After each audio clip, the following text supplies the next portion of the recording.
Кривичниот суд доби нова зграда, а таа веднаш стана една од најпосетуваните места, барем за политичарите и бизнисмените, кои тука поминуваат добар дел од времето. Честопати не знаеа кога е ден, а кога е ноќ, зашто рочиштата траеа од утро до мрак, а нив не можеше да ги одложи ниту алармот за пожар, ниту брзата помош, која неколку пати беше повикувана поради влошено здравје на обвинетите. Во текот на 2018-та беа донесени десетина пресуди, а почнаа и нови судски рочишта кои се од интерес на јавноста. Земјотресот од пресуди беше најсилен кон средината на годината. Највисока казна од 9 и 6 години за 300 и тенк доби поранешниот помошник министер во МВР Ѓоко Поповски, но подоцна, по жалба во апелација, 6 годишната беше намалена, а 9 годишната укината и вратена на повторно одлучување. Досудени беа 6 години затвор за екс-министерката Гордана Јанкуловска, а ослободен од одговорност беше премиерот Зоран Заев за случајот подкуп. Односно јавниот обвинител не докажа надвор со разумно сомневање дека обвинетиот го сторил делото за кое се обвинува. 48 часа по пресудата за Заев, поранешниот премиер Никола Груевски доби 2 годишна затворска казна за набавката на луксузниот блиндиран Мерцедес. Обвинетиот Никола Груевски го осудува на казна затвор од 2 години. Од овој момент ситуацијата доби еден поинаков тек. Груевски за затворската казна се жалеше во повисокиот суд, но апелација само ја потврди одлуката, пошто требаше да биде доставен упатниот акт и екс-премиерот да се јави во затворот во Шутка. И јас се надевам дека исто така брзо ќе го видиме господинот Груевски за решетки. Дека ќе оди на одслужување на својата казна затвор од 2 години.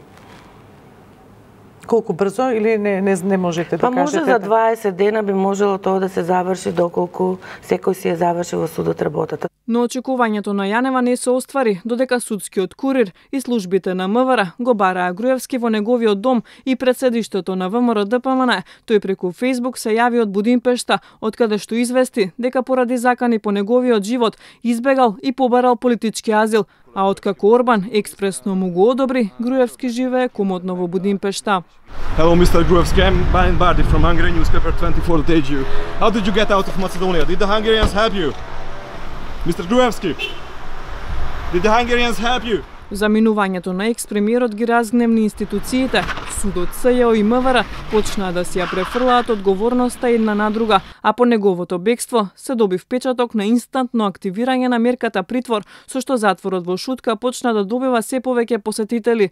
По отворањето на новата истрага на СЈО со кодно име Империја беа уапсени неколку познати осомничени бизнисмени, но не и Сашо Мијалков. Дека ги почитува мерките и дека се јавува на суд, сметавме дека е доволно. Но една недела по оваа изјава на Јанева, поранешниот директор на тајната полиција беше спроведен во притвор. 2018-та ќе биде запаметена и по најголемото судење во поновата историја на Македонија, во кое за прв пат 33 седнаа на обвинителна клупа за терористичко загрозување на уставниот поредок. Пазар или не, дел од нив сепак и избегаа на правдата. Истовремено ќе испрати пораката дека казнувањето мора да опстои, но и најважната порака на немешање во правосудството.